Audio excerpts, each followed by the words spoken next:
My husband, who asked me to be a housewife, goes berserk at me for being exactly a housewife.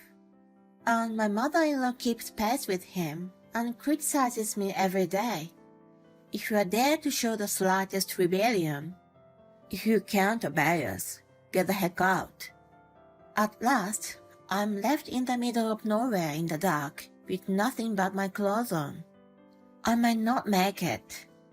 Just when I lose hope, a knight on a white horse appears in front of me. I'm Amelia, a 30-something housewife. I'm now a full-time homemaker, but I used to have a career. My husband Mark and I both worked and shared the chores for a little while after we got married. I decided that I'm not doing any housework from now on. I want you to stay at home and take care of the house. I'll earn enough for us. I resigned from my job at his request. He had never lived alone, so he was not used to doing laundry, cleaning, and cooking. It took him a long time to do those things. Since no one can do everything perfectly from the beginning, I thought he would get used to them slowly. On the contrary, he had given up at once. Although I was anxious about quitting my job, I thought if we had a child, I wouldn't be able to continue working as before. I told myself that the occasion arrived a bit sooner than expected and agreed with Mark. I come home and dinner's ready. It's so nice to come back to a tidy house. In the beginning, he was very appreciative.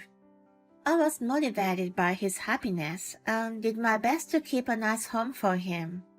As time went on, whenever I sat down to take a little break, "Hey, stop slacking off and get to your chores. You haven't finished the dishes yet, have you? The living room is still a mess." He scolded me about cleaning and heating up frozen food isn't cooking. Don't just think about how to be lazy. He started complaining about every single thing. Housewives are so relaxed, aren't they? You take a nap during the day, don't you? Meanwhile, I'm working my butt off. Ugh, I gotta work tomorrow again. What a pain in the butt. He whined day after day, which got on my nerves. Then I'll quit being a housewife and go back to work. Let's share the chores like before. I proposed to him. I'll never do housework. How dare you talk back to the master of this house? Who do you think is supporting your life? He questioned me illogically. I knew that working could be tough. Just getting to the office every day on the commuter train was hard work. However, being a housewife wasn't easy either. He promised to make more money, so I thought that being married had motivated him. To be honest, nothing had changed. The only difference was the increase in complaints when dinner was too simple or the house was a little messy. It's not a good idea to trust a housewife with the family finances. He even kept all the bank accounts and cash under his control. He complained to me every day, called me incompetent, and told me to obey him. As my life continued, I started to believe that he cared so much about me that he was trying to teach me to be better. He was playing the villain because I couldn't do the housework perfectly. It was all my fault. My thought process became distorted. Looking back, I was completely brainwashed. At that time, I was living in a tiny world, isolated from the outside, and Mark was everything to me. Then one day, I bought an apartment. We are moving next month. As soon as Mark came home from work, he dropped a bombshell. "Excuse me? You bought an apartment without consulting me?" "Why would I do that? I'm the head of the household, and I'm the one who got the loan. Basically, you're living in my house for free." While I struggled to understand the situation, he continued, "My mom will be moving in with us." I was blown away by the nuclear explosion. I could not stand my mother-in-law Beth. She lived far away, so I saw her only a couple of times a year.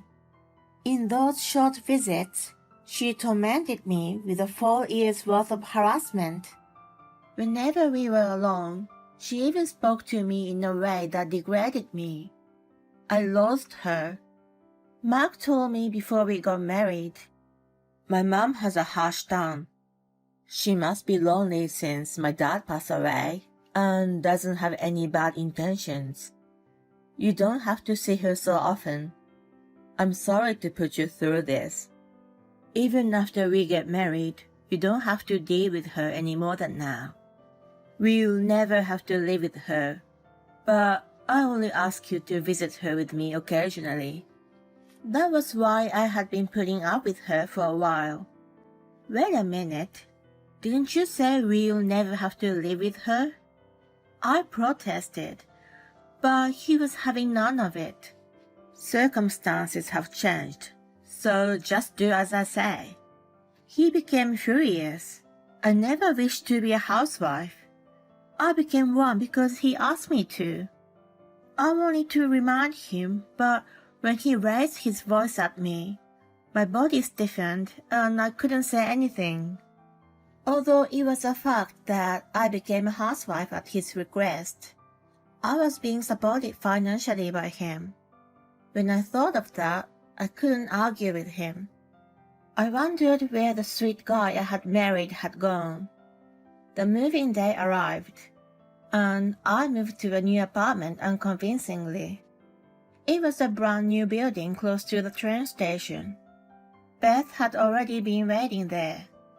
As soon as she saw me, "Oh, Amelia, you're still as gloomy as ever. You're ruining the new apartment." She greeted me with her typical sarcasm. Mark didn't even intervene, but just said, "We're going out for lunch, so you'd better get to unpacking. And you're not allowed to turn on the heater until we come back." They left me with piles of boxes. I shivered in the cold as I frantically unpacked them. Obviously, I couldn't finish within an hour or two while they were out. They saw that the apartment was almost the same as when they left. "You really are useless, aren't you?" It's so frustrating that I have to live with such a clumsy person from now on. They laughed, making fun of me. After that, my life was hell. Beth always criticized everything I did. When I cleaned the room, "You sweep a square room round and round. The corners still got full of dust. That's what happens when you don't pay attention." She then deliberately vacuumed the room again. When I cooked a meal, "Your food is disgusting.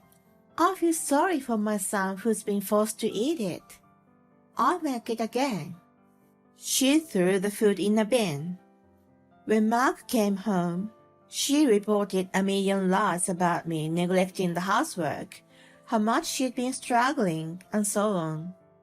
Amelia threw all her responsibilities to me and did nothing again. Not only that, she complained about my cooking and yelled at me. I was frightened. She acted like a tragic heroine. Her eyes were moist, and she sounded like she was about to cry. Mark believed her lies and got enraged. "What have you done to my mom?"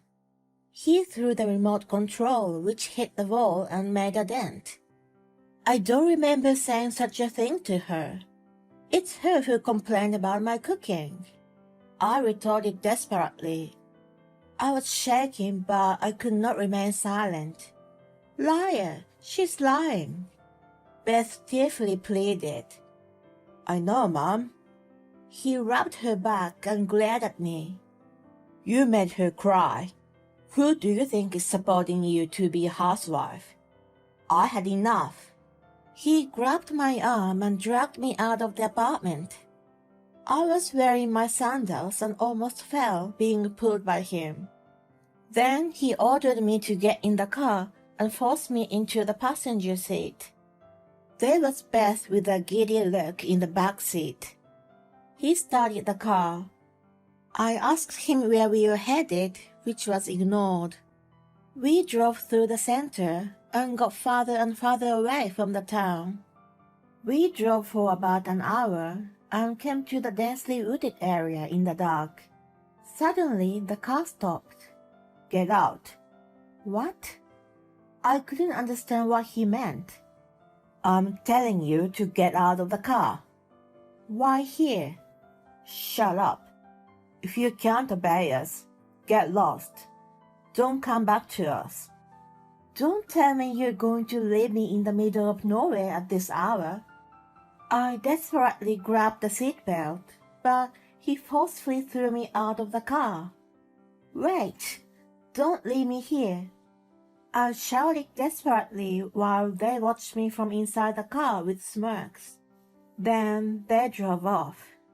I ran after the car frantically, but it was out of sight in no time. It was a pitch-dark dirt road lined by dense forest on either side without street lights, lit only by moonlight. I didn't have my phone with me, so I wanted to get to where there were people quickly. I rushed in the direction I just came from. It was hard to walk with my sandals, which kept slipping off my feet, causing me to trip. It was freezing too. I kept walking, but after several trips and falls, I finally stopped moving. My teeth chattered and my limbs lost sensation. As I sat there at a loss, I saw the lights of a car in the distance. The driver noticed me, sitting by the side of the road. The car stopped and a man came out. "Are you okay?" "Oh my God, look at you." When I looked at myself, my hands and knees were covered in blood. I was suddenly dragged out of the apartment and was wearing sandals and an apron. I explained the situation to him, involuntarily weeping with relief at seeing another person.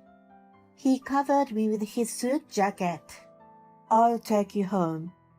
"Wait, I think you need to go to the hospital first." The complete stranger offered to drive me. Normally, I would be wary of getting into a stranger's car, but I felt like he was sent by God. I didn't want to go back to the apartment. I felt sorry for the man, but I asked him to drive me to my parents in the next town. My parents were shocked to see me suddenly show up in such a state. When I told them what had happened, they cried and asked why I had not come back sooner. They repeatedly promised the man that they would thank him properly at a later date. I was drained of energy and strength, and could not bring myself to contact Mark. I just let myself be taken care of by my parents after that. My dad found a lawyer for the divorce for me, and helped me with other things. I was very grateful. Just as I was thinking that I couldn't keep living under my parents' roof, Mark and Beth showed up. "Amelia, are you there? Come out. I got a call from your lawyer. I will never allow you to get a divorce." I heard Mark yelling from outside. I tried to hide, but he kicked the front door and rattled the doorknob with all his might. My dad offered to go out, but I knew I had to do what I had to do. I asked him to call the police if anything and opened the front door. As soon as they saw me, "Why didn't you come out sooner instead of keeping us waiting? Apologize and I'll forgive you." "Yes, apologize at once and come back home. Just listen to us from now on." They spat out illogical demands. They made absolutely no sense to me. Why did I need to apologize? I finally woke up from Mark's brainwashing and got a grip on my own life. I wasn't going to let them control me. Why would I apologize to you guys? You told me not to come back and dumped me like a piece of trash in the middle of nowhere. I'm doing exactly what you wanted me to do. Please leave. They probably didn't expect me to talk back and were taken aback by my defiant attitude. Moments later, their faces quickly turned bright red, and they began yelling at me. Who do you think you're speaking to? I'm your husband. That's right. You're being supported by him. You should know your place. The two of them started having fits, and it was pointless to argue with illogical people. Just as I was thinking about what to do, someone tapped my shoulder from behind. What are you all yelling about? Ryan, the man who had rescued me the other day, was standing behind me. He was invited to a thank you dinner at my house. Don't disturb the neighbors. He came out to the porch. Mark, what are you doing here? I was surprised that he knew my husband, who was even more surprised than I was. Why are you here? He stared at Ryan with wide eyes. Wait, he's from your office, isn't he? He's your boss. Beth looked at him with disbelief. I was wondering what jerk could leave a woman behind in the middle of nowhere at night, but it was you. He looked at Mark knowingly. That was just a joke, you know. That was in no way a joke. His scolding silenced both of them. They were arrogant to those who were in a weaker position, but meek to those who were stronger. If it was his boss, they would be even more vulnerable. If there was a wrong person or no one passed by, her life was in danger. What were you thinking leaving her there in the dark? Well, she was giving us hard times, so it was more of a discipline or an expression of love. He was dripping sweat down his forehead and was struggling to make excuses. Ryan stared at him in disgust and sighed loudly. I see, that's enough. When he said that, Mark and Beth seemed to be relieved and gathered themselves to leave. Well, then... As they turned away, he coldly put a nail in the coffin. Your attitude at work has been unacceptable. In addition to that, this incident has happened. We can't have someone like you in our company. What do you mean? You don't have to come to work anymore. Mark's cheek twitched as he yelled. This is BS. I thought it was strange that my boss was at your house. You've been cheating on me with him, haven't you? You two are in on this together. Must be. Sneaking around to meet up is called cheating. You owe us alimony. My blood boiled up when I heard them forcefully accusing Ryan. Enough. Who in the right mind brings a cheating partner to the parents' house? You guys are disturbing the peace in my neighborhood. Get lost. I shouted with a grimace I had never shown before, which worked on them. They spat out, Don't you forget this, and left. I didn't need to be told that. I wasn't going to forget the way they abused me, and the distorted grins they looked down at me with. I was going to remember it all for sure.